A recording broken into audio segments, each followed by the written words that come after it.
Hello বন্ধুরা, রয় রবীন্দ্র মুক্ত একাডেমিতে তোমাদের সবাইকে স্বাগত জানাই। আজকে আমি তোমাদের উচ্চ মাধ্যমিক বাংলার দ্বিতীয় চ্যাপ্টার আরণ্যক গল্পের এক কথার প্রশ্ন, সংক্ষিপ্ত প্রশ্ন এবং রচনাধর্মী প্রশ্ন কী কী ইম্পর্টেন্ট আছে সেগুলো সব বলে দেবো।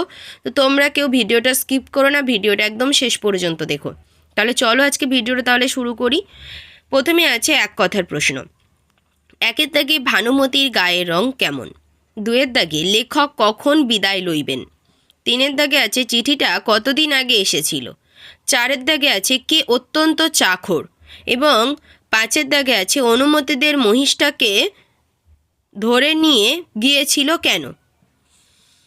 তো বন্ধুরা, তোমাদের জন্য একটা গুরুত্বপূর্ণ ঘোষণা। মাধ্যমিক ও উচ্চ মাধ্যমিকের সমস্ত সাবজেক্টের নোট এবং সাজেশন তোমরা খুবই স্বল্প মূল্যে আমাদের কাছে পেয়ে যাবে।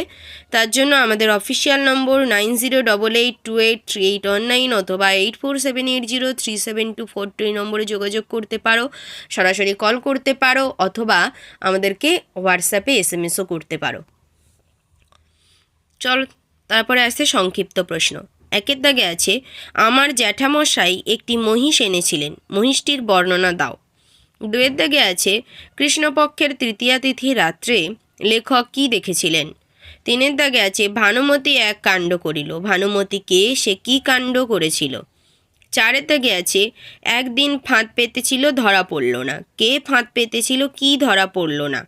পাঁচের দাগে আছে ভানুমতি কালো বটে কিন্তু ভানুমতি কে, কিন্তু বলতে কি বোঝানো হয়েছে?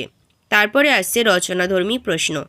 আরণ্যক রচনাংশে ভানুমতির চরিত্র বর্ণনা করো।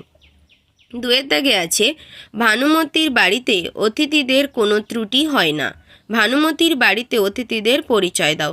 তো বন্ধুরা, ভিডিওটা যদি ভালো লেগে থাকে তবে অবশ্যই একটা লাইক করে দেবে এবং কমেন্ট করে জানাবে তোমরা আর পরবর্তী আর কী কী ভিডিও চাও, এবং অবশ্যই চ্যানেলটিকে সাবস্ক্রাইব করে বেল আইকনটিকে অল করে রাখবে।